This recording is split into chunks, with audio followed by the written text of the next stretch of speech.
Breaking news చూస్తున్నాం. బాలీవుడ్ ఇండస్ట్రీలో మరో విషాదం చోటు చేసుకుంది. లెజెండరీ యాక్టర్ ధర్మేంద్ర కన్నుమూశారు. ముంబైలోని తన నివాసంలో ఆయన తుది శ్వాస విడిచారు. ఆయన వయసు 89 ఏళ్లు. గత కొంతకాలంగా ఆయన శ్వాస సంబంధిత సమస్యతో బాధపడుతున్నారు.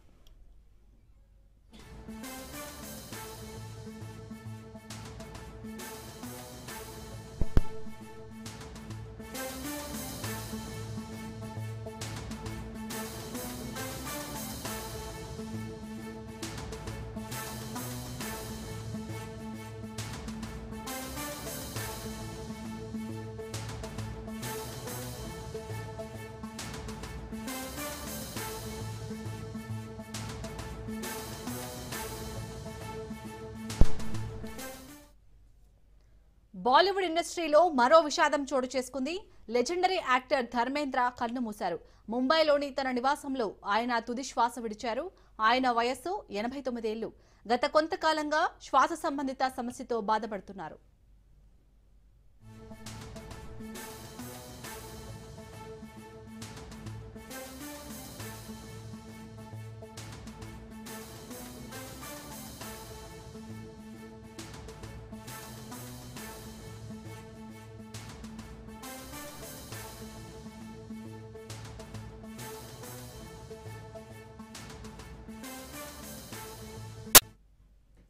బాలీవుడ్ దిగ్గజ నటుడు ధర్మేంద్ర ఇక లేరు. ముంబైలోని తన నివాసంలో చికిత్స పొందుతూ తుది శ్వాస విడిచారు. కొంతకాలంగా ఆయన గుండె సంబంధిత సమస్యలతో ఇబ్బంది పడుతున్నారు. కొద్ది రోజుల క్రితం ముంబైలోని ఓ ప్రముఖ ఆసుపత్రిలో ధర్మేంద్ర చికిత్స పొందుతుండగా తన ఆరోగ్యం మరింత క్షీణించడంతో కుటుంబ సభ్యులు ఇంటికి తీసుకెళ్లారు. ఇంటి వద్దే వైద్యుల పర్యవేక్షణలో ఆయన ఉన్నారు. అయితే పరిస్థితి విషమించడంతో ధర్మేంద్ర మరణించారు. 300కు పైగా చిత్రాల్లో నటించిన ఆయన యాక్షన్ కింగ్ గా, బాలీవుడ్ హీ మ్యాన్ గా గుర్తింపు దక్కించుకున్నారు.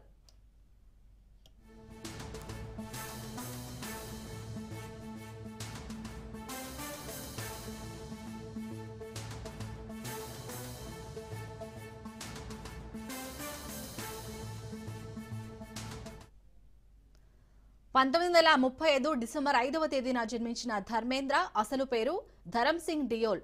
ధర్మేంద్ర ప్రకాష్ కౌర్ కు సన్నీ డియోల్, బాబీ డియోల్ సంతానం. ధర్మేంద్ర హేమమాలిని, ఈషా డియోల్, ఆహనా డియోల్ సంతానం. అత్యంత ప్రాచుర్యం పొందిన షోలేలో వీరు పాత్రలో ధర్మేంద్ర నటించారు.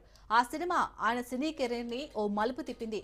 అలీబాబా ఔర్ 40 చోర్, దోస్త్, dream girl, Sunny, Goyal, loafer, మేరా నామ్ జోకర్ తదితర చిత్రాల్లోనూ నటించారు. రాజస్థాన్లోని బికనీర్ లోక్సభ స్థానం నుంచి నెగ్గి ఎంపీగా కూడా పనిచేశారు. ఆయన మృతి పట్ల సినీ, రాజకీయ ప్రముఖులు సంతాపం తెలియజేస్తున్నారు. రైట్, ఇక ఇదే అంశానికి సంబంధించి పూర్తి డీటెయిల్స్ మా ప్రతినిధి సంపత్ అందిస్తారు. సంపత్, ప్రముఖ బాలీవుడ్ నటుడు ధర్మేంద్ర కన్నుమూశారు. గత కొంతకాలంగా తీవ్ర అనారోగ్యంతో బాధపడుతున్న ఆయన ఈ రోజు తీవ్ర విషయం మనకు తెలుస్తోంది. అయితే ఈ విషయం తెలుస్తున్న బాలీవుడ్ నటులు అలాగే అమీర్ ఖాన్ తో సహా పలు అయితే ఆ నచ్చందరూ కూడా ఇంటికి చేరుకుని నివాళులు అర్పించారు. అయితే దాదాపు షోలో సహా దాదాపు 300కు పైగా సినిమాలు నటించారు. 1977లో కూడా లైఫ్ టైమ్ అచీవ్మెంట్ అవార్డు గా తీసుకున్నారు. అలాగే 2012లో కూడా పద్మభూషణ్ అవార్డు కూడా ఈయన వరించింది. అయితే ఈయనకి ఇద్దరు కుమారులు, అలాగే ఇతను ఆఖరి స్థలంలో కొంచెం ఇబ్బంది పడుతున్న ఆ నేపథ్యంలో హాస్పిటల్ తీసుకెళ్ళి ఆయన మరణించినట్టుగా కూడా డాక్టర్లు ధృవీకరించారు. అయితే ఈయనకి బాలీవుడ్ సన్నీ డయల్ తో పాటు బాబీ డయల్ ఇద్దరు కుమారులు ఉన్నారు. అయితే షోలేదో ఆయన అలాగే హిమమాలిని దర్శన విజేత కట్టించారు. ఆ తర్వాత ఇద్దరు బాబీ అనే తన సంతానం కలిగింది. అయితే ఈయన చాలా అయితే అలీబాబా ఆరు 40 సినిమాలు, దోస్త్, డ్రీమ్ గర్ల్, అదే గాయల్, లోఫర్, అదే చాలా సినిమాలు ఇప్పటి వరకు కూడా చాలా పాపులర్ హీరో. చాలా సినిమాలు కూడా ఇక్కడ నడిచడం జరిగింది. అయితే పోస్ట్ మార్టం వర్క్స్ లో కూడా డిసెంబర్ 8వ తేదీన రిలీజ్ కావాల్సిన సినిమా ఉంది. అయితే ఇది చివరి సినిమా ఈ సినిమా ఈ డిసెంబర్ లో రిలీజ్ కావాల్సి ఉంది. కానీ ఇంతలోనే అది పోస్ట్ ప్రొడక్షన్ వర్క్ లో ఉన్నది. కానీ ఇంతలోనే హఠాత్తుగా ఈయనకి హెల్త్ సరిగ్గా లేకపోవడంతో ఈరోజు భవిష్యత్తుగా మనకి చూస్తుంది. అయితే 1960లో కూడా దిల్పీ ఫేమస్ అంటే చాలా సినిమాలతో పాపులారిటీ మనకు షోలే అనే సినిమాతో, అలాగే చిక్కే ఇలాంటి సినిమాలతో చాలా అవార్డులు కూడా అందుకున్నారు ఈయన. అయితే 2012లో కూడా పద్మభూషణ్ అవార్డు తీసుకున్నారు. అలాగే హిందీ సినిమాలు కూడా ఎక్కువ రికార్డ్ సినిమాలు కూడా ఆయన సినిమాలు చెప్పొచ్చు. ప్రస్తుతం అయితే ఈయన మరణం విషయం తెలుసుకున్న ఏదైతే సినిమాస్ అందరూ కూడా సినిమా బాలీవుడ్ కానీ అలాగే మన టాలీవుడ్ లో కూడా సంస్థలు కూడా కొంచెం ఇబ్బంది గురైన పక్షం మనం చూస్తున్నాము. ఈ రోజు ఆయన భౌతిక న్యాయాన్ని దర్శించడానికి కూడా సినీ ప్రముఖులు అలాగే అమీర్ ఖాన్ తో పాటు ఇంకా ఆ సినిమా వెళ్ళి ఆయనకు నివాళులర్పించే పరిస్థితి కనిపిస్తా ఉంది. Right, thank you Sampath.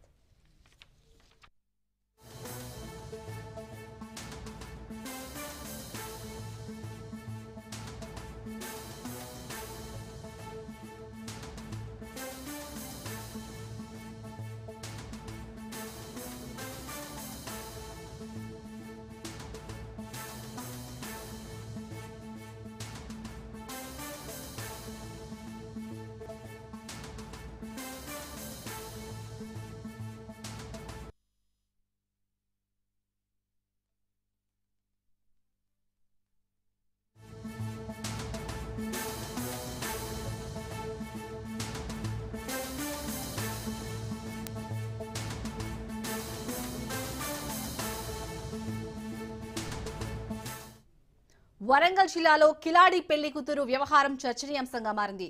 యువతి పెళ్లి చేసుకుని నగలతో ఉడాయించింది. 2 లక్షల నగదు, 8 తులాలకు పైగా బంగారంతో పరారైంది. పర్వతగిరి మండలం చౌటపల్లిలో ఈ ఘటన ఆలస్యంగా వెలుగులోకి వచ్చింది.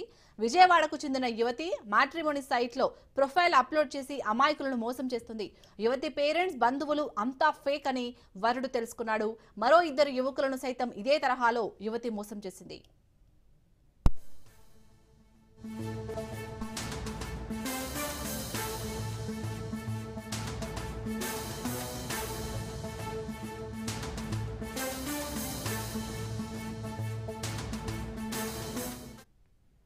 వరంగల్ జిల్లాలో కిలాడి పెళ్లి కూతురు వ్యవహారం చర్చనీయాంశంగా మారింది. యువతి పెళ్లి చేసుకుని నగలతో ఉడాయించింది. 2 లక్షల రూపాయల నగదు, 8 తులాలకు పైగా బంగారంతో పరారైంది. పర్వతగిరి మండలం చౌటపల్లిలో ఈ ఘటన ఆలస్యంగా వెలుగులోకి వచ్చింది. విజయవాడకు చెందిన యువతి మ్యాట్రిమోనీ సైట్లో ప్రొఫైల్ అప్లోడ్ చేసి అమాయకులను మోసం చేస్తుంది. యువతి పేరెంట్స్, బంధువులు అంతా ఫేక్ అని వరుడు తెలుసుకున్నాడు. మరో 2 యువకులను సైతం ఇదే తరహాలో యువతి మోసం చేసింది. రైట్, ఇక ఇదే అంశానికి సంబంధించి పూర్తి డీటెయిల్స్ మా ప్రతినిధి చంద్రశేఖర్ అందిస్తారు. చంద్రశేఖర్, వరంగల్లో జరిగిన ఈ కిలాడి పెళ్లి కూతురునైతే పోలీసులు అరెస్ట్ చేశారా? అప్డేట్స్ ఏంటి? చాలిని, ఏదైతే ఇంత వయసు పైబడుతున్న పెళ్లి గాని యువకులను టార్గెట్ చేసుకొని కొంత ముఠాగా ఏర్పడైతే ఈ మోసాలు చేస్తున్న ఘటన అయితే ఈ మధ్య వెలుగులోకి వచ్చింది. ముఖ్యంగా వరంగల్ జిల్లాకు చెందిన పర్వతగిరి మండలంలోని చప్పల్ గ్రామానికి చెందిన ఒక యువకుడు, వెలమ సమాజ వర్గానికి చెందిన యువకుడు ఆ వయసు పైబడుతున్నప్పటికీ అమ్మాయిలు దొరకడం లేదని ఆ దిగులు ఉన్న వ్యక్తికి కొంత మ్యాట్రిమోనీలో యువతి యొక్క డీటెయిల్స్ రావడంతో ఆ యొక్క డీటెయిల్స్ ప్రకారం ఆ యువతిని సంప్రదించడం జరిగింది. ఆ యువతి విజయవాడకు చెందిన యువతిగా తను పరిచయం చేస్తుంది. ఆ పరిచయం కాస్త పెళ్లి చేసుకోవాలని డిసైడ్ అయిపోయారు. ఆ యువతి పెళ్లి చేసుకోవాలన్న క్రమంలో ఆ యువతి వారి కుటుంబ సభ్యులు, వారి తల్లిదండ్రులుగా కొంతమందిని తీసుకొచ్చి ఇక్కడ మాట్లాడడం జరిగింది. ప్రస్తుతం నేను వరంగల్లోనే ప్రైవేట్ జాబ్ చేస్తున్నానని ఆ యువతి చెప్పడంతో ఆ కుటుంబ సభ్యులు తీసుకొని రావడంతో వీరంతా కూడా పెళ్లి కొడుకు కూడా పెళ్లి కోసం వారి తల్లిదండ్రులను ఒప్పించి వీరంతా మాట్లాడుకోవడం జరిగింది. మాట్లాడుకొని ఆ 15 రోజుల క్రితం వరంగల్లోని శివానగర్ లో వినయ్ గార్డెన్స్ లో అయితే వీరి పెళ్లి జరిగింది. పెళ్లి జరిగిన తర్వాత అక్కడే వరంగల్లోనే వీరు హన్మకొండలో రూమ్ తీసుకొని అక్కడ వీరు ఉంటున్నారు. ప్రైవేట్ జాబ్ చేస్తున్నానని ఆ యువతి చెప్పడంతో అక్కడే ఉంటున్నారు. 2 రోజులుగా కొత్త జంట కాపురం చేస్తున్న పరిస్థితి. ఈ నేపథ్యంలో ఉదయం లేచిన పెళ్లి కొడుకు ఒక్కసారిగా షాక్ తగిలింది. ఆ ఇంట్లో ఉన్న 2 లక్షల రూపాయల క్యాష్ తో పాటు పెళ్లి కూతురుకు చేసిన 8 లక్షల రూపాయల 8 తులాల బంగారాన్ని కూడా తను వేసుకొని ఉడాయించినట్లుగా అయితే వీరు గుర్తించారు. ప్రస్తుతం ఆచూకీ కోసం ట్రై చేసినా ఆమె ఆచూకీ లభించకపోవడంతో ఆ రోజు పెళ్లి కూతురుతో వచ్చిన కొంతమంది ఫోన్ కలవడంతో వారితో మాట్లాడితే దానికి మాకు ఎలాంటి సంబంధం లేదని చెప్పారు. తర్వాత విస్తుపోయే విషయాలు అయితే బయటపడ్డాయి. తను ఇప్పటికే 2-3 కూడా ఈ విధంగా ఆ వరంగల్ చెందిన కొంతమందిని ఆ పెళ్లి పేరుతో 4 లక్షలు 5 లక్షల రూపాయల క్యాష్ తో ఉడాయించింది. ఇంకోసారి కొంతమందిని రిజిస్టర్ మ్యారేజ్ చేసుకుందామని మరొక వ్యక్తిని కూడా, వరంగల్ చెందిన మరొక వ్యక్తిని కూడా 4 తులాల బంగారం కొనిపించుకున్న తర్వాత మాయమైపోయినట్టుగా తెలిసింది. ఎవరైతే పెళ్లి కూతురు తరఫున వచ్చిన తల్లిదండ్రులుగా వచ్చిన వారంతా ఫేక్, ఏదైతే నాటకాలు వేసే బ్యాచ్ ని తన తల్లిదండ్రులుగా పరిచయం చేసి తన కుటుంబ సభ్యులుగా పరిచయం చేసిందని మోసపోయామని గ్రహించిన ఈ పెళ్లి కొడుకు బంధువులు బయటకు చెప్పుకోలేని పరిస్థితుల వారు ఏం చేస్తే బాగుంటుందని కొంత కుమిలిపోయిన పరిస్థితి.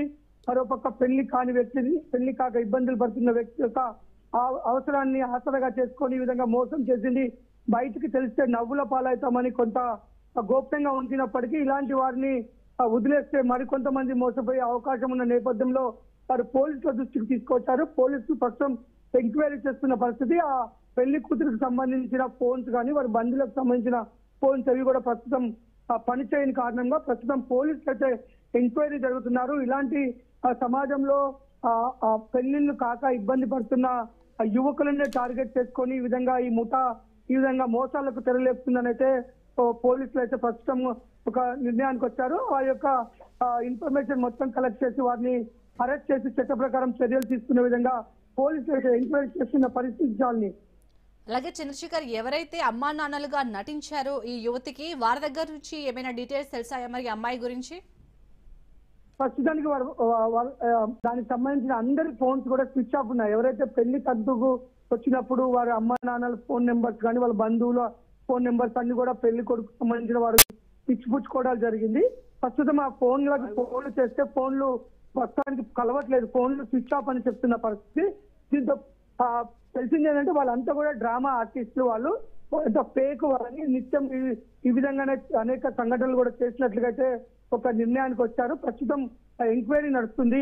ఆ ఎంక్వైరీ అనంతరం వీరందరినీ ఆచూకీ కనుగొని వారిపైన చట్ట ప్రకారం చర్యలు తీసుకుంటామని పోలీసులు చెప్తున్నారు. చాలని. Right, thank you Chandrasekhar.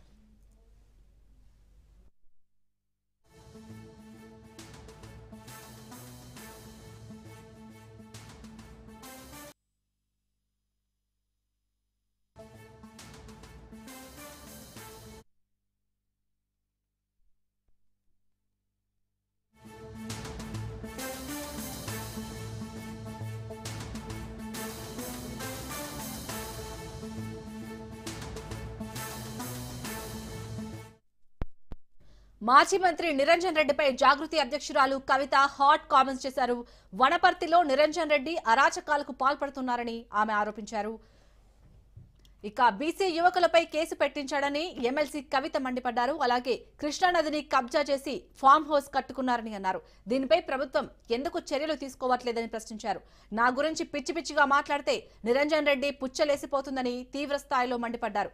తండ్రి వయసు వారిని ఇప్పటికీ గౌరవిస్తున్నా, ఎక్కువ మాట్లాడితే ఊరుకోనని ఎమ్మెల్సీ కవిత అన్నారు.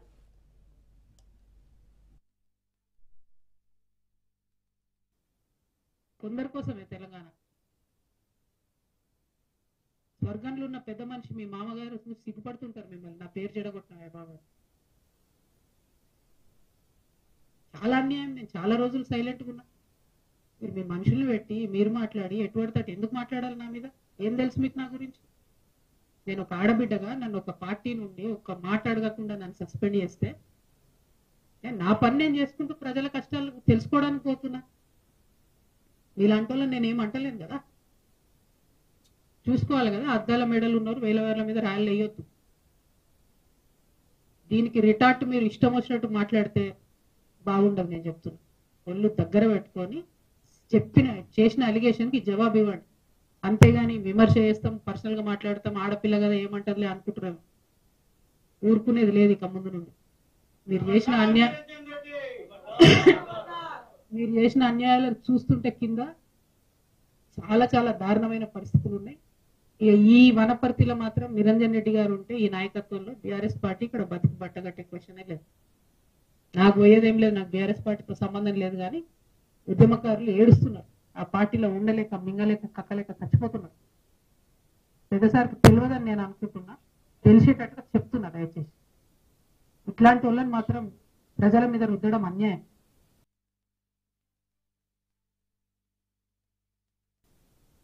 కొందరి కోసమే తెలంగాణ. స్వర్గంలో ఉన్న పెద్ద మనిషి మీ మామగారు సిగ్గుపడుతుంటారు మిమ్మల్ని నా పేరు చెడగొట్టినా బాబా. చాలా అన్యాయం. నేను చాలా రోజులు సైలెంట్గా ఉన్నా. మీరు మీ మనుషులు పెట్టి మీరు మాట్లాడి ఎటువంటి ఎందుకు మాట్లాడాలి నా మీద? ఏం తెలుసు మీకు నా గురించి? నేను ఒక ఆడబిడ్డగా నన్ను ఒక పార్టీ నుండి ఒక మాట అడగకుండా నన్ను సస్పెండ్ చేస్తే నా పని నేను చేసుకుంటూ ప్రజల కష్టాలు తెలుసుకోవడానికి పోతున్నా. మీలాంటి వాళ్ళని నేను ఏమంటలేను కదా, చూసుకోవాలి కదా. అద్దాల మెడలు ఉన్నారు, వేల మీద రాయలు వేయొద్దు. దీనికి రిటార్ట్ మీరు ఇష్టం వచ్చినట్టు మాట్లాడితే బాగుండదు. నేను చెప్తున్నా, ఒళ్ళు దగ్గర పెట్టుకొని చేసిన అలిగేషన్కి జవాబు ఇవ్వండి. అంతేగాని విమర్శ చేస్తాం, పర్సనల్ గా మాట్లాడతాం, ఆడపిల్ల కదా ఏమంటారులే అనుకుంటున్నాను. ఊరుకునేది లేదు ఇక ముందు నుండి. మీరు చేసిన అన్యాయాలు చూస్తుంటే కింద చాలా దారుణమైన పరిస్థితులు ఉన్నాయి. ఈ వనపర్తిలో మాత్రం నిరంజన్ రెడ్డి గారు ఉంటే ఈ నాయకత్వంలో బీఆర్ఎస్ పార్టీ ఇక్కడ బతికి బట్టగట్టే క్వశ్చనే లేదు. నాకు పోయేదేం లేదు, నాకు బీఆర్ఎస్ పార్టీతో సంబంధం లేదు. కానీ ఉద్యమకారులు ఏడుస్తున్నారు, ఆ పార్టీలో ఉండలేక మింగలేక కక్కలేక చచ్చిపోతున్నారు. పెద్దసారికి తెలియదని నేను అనుకుంటున్నా, తెలిసేటట్టుగా చెప్తున్నా. దయచేసి ఇట్లాంటి వాళ్ళని మాత్రం ప్రజల మీద రుద్దడం అన్యాయం.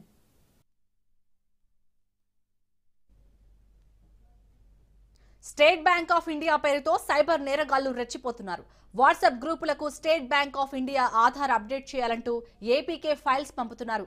తెలియని వారు ఈ ఫైల్స్ ఓపెన్ చేస్తే వారి ఖాతాలోని డబ్బులు కాజేస్తున్నారు. మంత్రులు, ఎమ్మెల్యేలు, పోలీసులు, జర్నలిస్టులు, ఇతర వ్యాపారవేత్తలకు ఈ ఫేక్ మెసేజ్లు పంపి ఇబ్బందులకు గురిచేస్తున్నారు. చాలా మంది ఫోన్లను హ్యాక్ చేసిన సైబర్ నేరగాళ్లు డేటాను పూర్తిగా చోరీ చేస్తున్నారు. దీనిపై బాధితులు లబోదిబోమంటూ పోలీసులకు ఫిర్యాదు చేస్తున్నారు. ఈ ఫేక్ ఏపీకే ఫైల్ కి సంబంధించి మరిన్ని వివరాలు మా ప్రతినిధి పవన్ అందిస్తారు.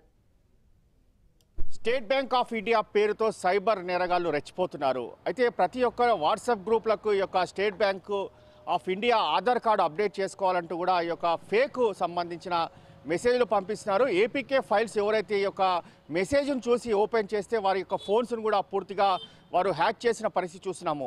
అయితే తెలంగాణ రాష్ట్ర వ్యాప్తంగా మంత్రులు కావచ్చు, పోలీసులు కావచ్చు, ఇటు జర్నలిస్టులు కావచ్చు, ఇతర సంబంధించిన వ్యాపారవేత్తలు అన్ని ఫోన్స్ కూడా ఈ యొక్క వాట్సాప్ సంబంధించి కూడా నిన్న నుంచి కూడా పూర్తిగా ఈ యొక్క State Bank of India APK files ద్వారా అందరి ఫోన్స్ కూడా హ్యాక్ చేసిన పరిస్థితి కనిపిస్తుంది. ప్రస్తుతం మనము ఇదే తరహాలో కూడా దీనికి సంబంధించి స్టేట్ బ్యాంక్ ఆఫ్ ఇండియాకి సంబంధించిన ఈ యొక్క ఫేక్ మెసేజ్ పంపిస్తారు. ఒక ఆధార్ అప్డేట్ చేసుకోవాలని చెప్పి కూడా ఒక్కసారిగా పంపించిన నేపథ్యంలో చూస్తే ఎవరైతే ఈ యొక్క ఏపీకే ఫైల్స్ ఓపెన్ చేస్తారో వెంటనే వారి ఫోన్ కూడా హ్యాక్ అయిపోతుంది. దాని తర్వాత వారంతా కూడా పోలీసులకు కూడా ఫిర్యాదు చేసిన పరిస్థితి కనిపిస్తుంది. నిన్న ఉదయం నుంచి కూడా ఇప్పటికీ కూడా కొన్ని లక్షల ఫోన్లు కూడా హ్యాకర్స్ కూడా పూర్తిగా దీనికి సంబంధించి కూడా ఫోన్లు హ్యాక్ చేశారు. ఇటు మంత్రులు కావచ్చు, ఎమ్మెల్యేలు కావచ్చు, ఇటు పోలీసులు కావచ్చు, వ్యాపారవేత్తలు కావచ్చు, ఇటు జర్నలిస్టులు కావచ్చు, దీనికి సంబంధించి వారంతా కూడా ఇప్పటికే వారి ఫోన్లు హ్యాక్ చేసిన నేపథ్యంలో స్థానికంగా ఉన్న పోలీసులకు కూడా ఫిర్యాదు చేసిన పరిస్థితి కూడా చూస్తున్నాము. దయచేసి ఇప్పటి నుంచి ఎవరు కూడా ఇలాంటి యొక్క ఫేక్ సంబంధించిన ఏపీకే ఫైల్స్ మాత్రము ఓపెన్ చేయొద్దు, వాటిని వెంటనే డిలీట్ చేయాలని చెప్పి కూడా ప్రధానంగా ఇటు పోలీసులు కూడా చెప్తున్న పరిస్థితి కనిపిస్తుంది. ఎందుకంటే ఈ యొక్క ఫైల్స్ ఓపెన్ చేస్తే పూర్తిగా ఫోన్ వారి హ్యాండ్ఓవర్లోకి వెళ్ళిపోతుంది. అందులో ఉన్న డేటానంతా కూడా వారు పూర్తిగా కాపీ చేసుకుంటారు. దాని తర్వాత ఈ యొక్క దీనికి సంబంధించి పూర్తిగా కొంత కష్టతరం అవుతుంది. అంతేకాకుండా బ్యాంక్ సంబంధించిన అకౌంట్ డీటెయిల్స్ కూడా వారి చేతిలోకి వెళ్ళిపోతాయి. కాబట్టి మనీ ట్రాన్సాక్షన్ తమకు తెలియకుండానే జరిగిపోతుంది. కాబట్టి అందరూ కూడా చాలా అప్రమత్తంగా ఉండాలి అనేది మాత్రము ప్రధానంగా ఇటు పోలీసులు కూడా చెప్తున్న పరిస్థితి కనిపిస్తుంది.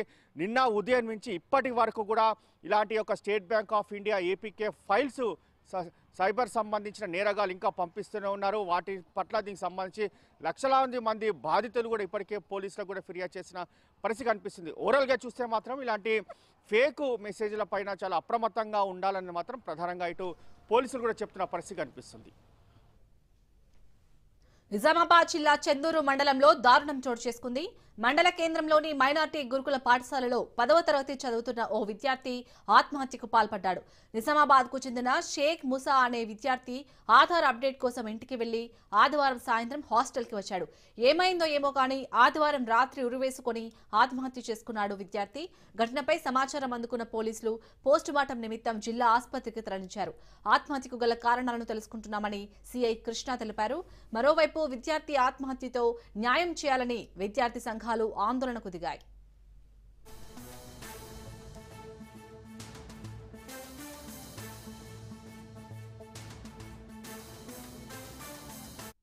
విద్యార్థి కుటుంబానికి వెంటనే న్యాయం జరగాలి. ప్రభుత్వ ఉద్యోగులే వారి ప్రభుత్వ విద్యార్థులతో చెలగాటమా. చంద్రూరు గ్రామంలోని తెలంగాణ మైనారిటీ రెసిడెన్షియల్ స్కూల్ హాస్టల్లో షేక్ మూసా అనే విద్యార్థి 10th క్లాస్ విద్యార్థి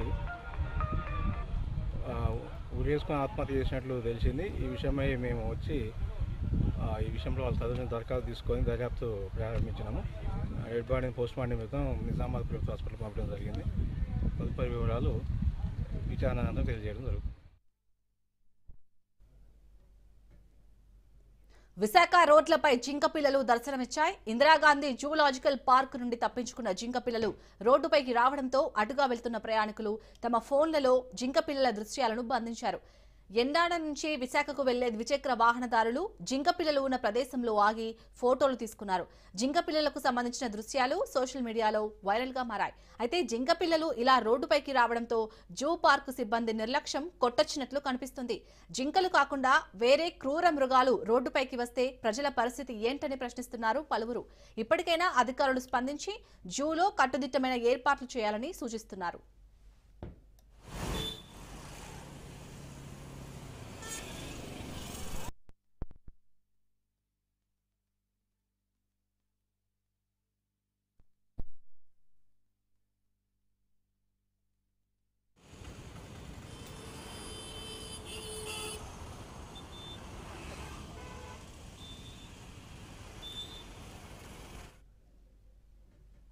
అల్లూరి సీతారామరాజు జిల్లా చింతూరు ఏజెన్సీ గ్రామంలో అక్రమంగా రవాణా చేస్తున్న తాబేళ్లను పట్టుకున్నారు అటవీ అధికారులు.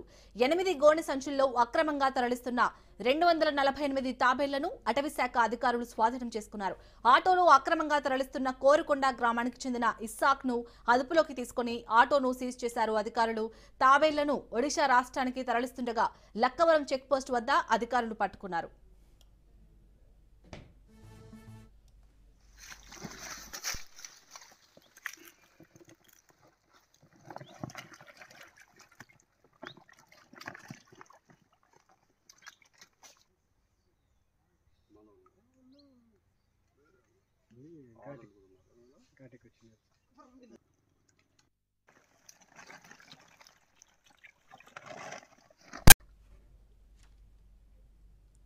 వరుసగా జరుగుతున్న బస్సు ప్రమాదాలతో రవాణా శాఖ అధికారులు అలర్ట్ అయ్యారు. ఫిట్నెస్ లేకుండా నిబంధనలకు విరుద్ధంగా నడుస్తున్న బస్సులపై కొరడా జులిపిస్తున్నారు. తాజాగా యాదాద్రి భువనగిరి జిల్లా రవాణా శాఖ అధికారులు హైదరాబాద్ నుంచి విజయవాడ జాతీయ రహదారిలోని పతంగి టోల్ ప్లాజా వద్ద తనిఖీలు చేపట్టారు. జిల్లా డీటీఓ సాయికృష్ణ ఆధ్వర్యంలో జరిగిన ఈ తనిఖీల్లో ఫిట్నెస్ లేని 11 బస్సులపై కేసులు నమోదు చేశారు.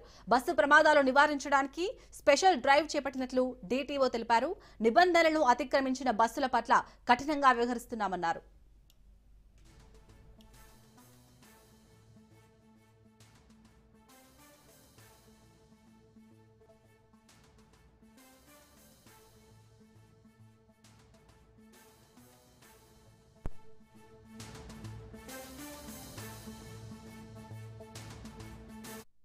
సీసీ బస్ చెకింగ్ చేయడం జరిగింది. దాంట్లో మొన్న జరిగిన 2 వరుస సీసీ బస్సుల యాక్సిడెంట్స్ ఇన్సిడెంట్స్ని దృష్టిలో పెట్టుకొని మన సార్లు ఆర్డర్స్ ఇవ్వడం జరిగింది. ఎలా అంటే ఎమర్జెన్సీ ఎగ్జిట్ గేట్ దగ్గర వేరే సీట్స్ కానీ అవితోటి బ్లాక్ చేయకుండా ఉండడానికి, వేరే కమర్షియల్ గూడ్స్ కానీ అవి కానీ బస్సులో వేయకుండా ఉండడానికి, ప్యాసింజర్స్ ఎవరైతే ట్రావెల్ చేస్తున్నారో వాళ్ళ ట్రావెల్స్ లిస్ట్, ఫోన్ నెంబర్స్తో సహా అన్ని మొత్తం ప్యాసింజర్ లిస్ట్ అన్ని మెయింటైన్ చేయాలి అని ఆదేశాలు ఇవ్వడం జరిగింది. దాని ప్రకారంగా అన్ని వెహికల్స్ ట్యాక్సెస్, ఫిట్నెస్, పర్మిట్లు అన్ని చెక్ చేయడం జరిగింది. పొద్దున మన పంతంగి టోల్గేట్ చోటుపల్లి కాడ morning CC bus special check చేయడం జరిగింది. దాంట్లో సుమారు 11 సీసీ బస్సుల పైన కేసులు నమోదు చేశాము. గేట్స్ దగ్గర కంపల్సరీ ఏం ఆటంకాలు ఉండకుండా అందరూ పబ్లిక్కి కూడా కొంచెం అవేర్నెస్ ఇవ్వడం జరిగింది. మన లైఫ్, మన సేఫ్టీ కోసం అని చెప్పి వాళ్ళు కూడా బస్సు ఎక్కే ముందు అన్ని చెక్ చేసుకోవాల్సిందిగా వాళ్ళకు కూడా కొన్ని ఇన్స్ట్రక్షన్స్ చేయడం జరిగింది. సాగిస్తూ ఉంటాం. రెగ్యులర్గా స్పెషల్ చెక్, స్పెషల్ డ్రైవ్ చేస్తూనే ఉంటాము. డ్రైవర్స్కి వాళ్ళకు కూడా కొంచెం అవగాహన చేయడం జరిగింది. బస్సు ఎక్కే ముందు మన ప్యాసింజర్స్, డ్రైవర్స్ అన్ని fire extinguishers, first aid kits, emergency exits, hammers అవన్నీ ఒకసారి డ్రైవర్స్ అందరికీ ప్యాసింజర్స్కి చూపించాలి. అండ్ అలాగే ప్యాసింజర్స్ కూడా డిమాండ్ చేయాలి బస్సు ఎక్కే ముందు అన్ని సేఫ్టీ ప్రికాషన్స్ ఉన్నాయా లేవా అని ఒకసారి వాళ్ళు కూడా ఒకసారి క్రాస్ చెక్ చేసుకుంటే మంచిగా ఉంటుంది. వాళ్ళకు కూడా కొంచెం ఇన్స్ట్రక్షన్స్. హైదరాబాద్ లో స్ట్రీట్ ఫైట్స్ కలకలం రేపుతున్నాయి. గత వారం టోలీ చౌకీ, ఆసిఫ్ నగర్ లో స్ట్రీట్ ఫైట్ జరగగా తాజాగా హబీబ్ నగర్ లో స్ట్రీట్ ఫైట్ జరిగింది. 2 వర్గాలు రోడ్డుపై బాహాబాహికి దిగాయి. తరచుగా స్ట్రీట్ ఫైట్ జరుగుతుండటంతో స్థానికులు భయాందోళనకు గురవుతున్నారు.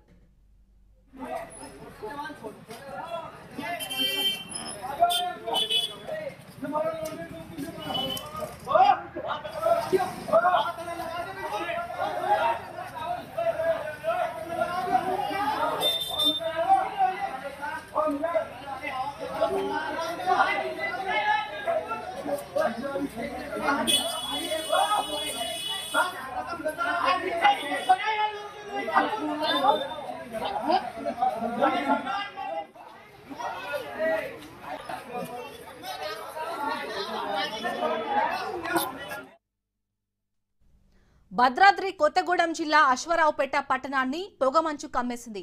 అశ్వరావుపేట ఖమ్మం జాతీయ రహదారిపై పొగమంచు పూర్తిగా వ్యాపించడంతో లైట్లు వేసుకుని వెళ్తున్నాయి వాహనాలు. పొగమంచు కారణంగా వాహనదారులు స్థానికులు ఇబ్బందులు పడుతున్నారు. దగ్గరికి వచ్చే వరకు వాహనాలు కనిపించకపోవడంతో రోడ్డు ప్రమాదాలు జరుగుతాయేమోనని స్థానికులు భయాందోళనకు గురవుతున్నారు.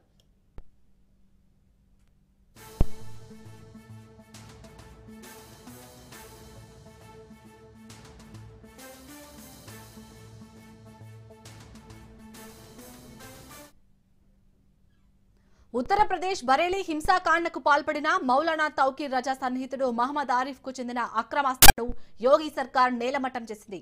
భారీ భద్రతా ఏర్పాట్ల మధ్య శనివారం మధ్యాహ్నం కూల్చివేతలు ప్రారంభించింది బరేలీ డెవలప్మెంట్ అథారిటీ. భవనం కూల్చివేతల కారణంగా చుట్టుపక్కల ప్రాంతాలు మొత్తం దుమ్ముతో నిండిపోయాయి. 2 రోజుల పాటు కొనసాగిన కూల్చివేతలు చివరకు విజయవంతంగా ముగిశాయి. అనుమతులు తీసుకోకుండా నిర్మించిన అక్రమాస్తులను బుల్డోజర్ల సహాయంతో కూల్చివేసినట్లు అధికారులు తెలిపారు. అక్రమాస్తుల కూల్చివేతకు ముందు ఆరిఫ్ కు నోటీసులు జారీ చేసినట్లు అధికారులు వెల్లడించారు.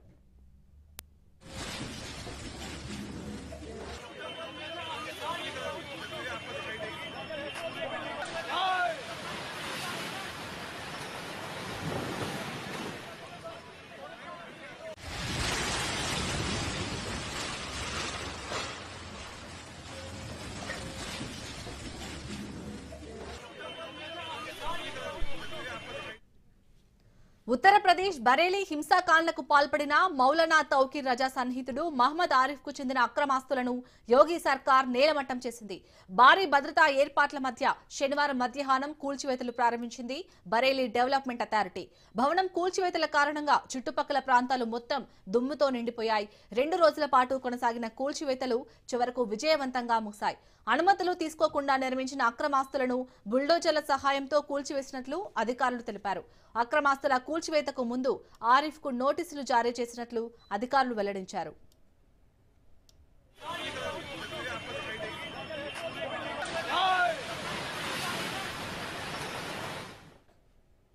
తమిళనాడులో ఘోర రోడ్డు ప్రమాదం చోటు చేసుకుంది.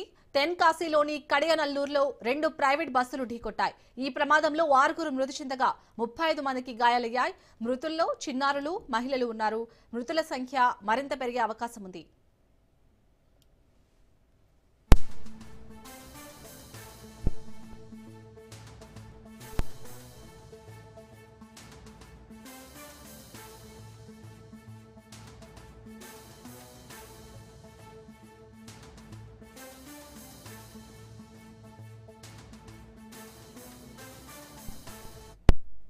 తమిళనాడులో ఘోర రోడ్డు ప్రమాదం చోటు చేసుకుంది.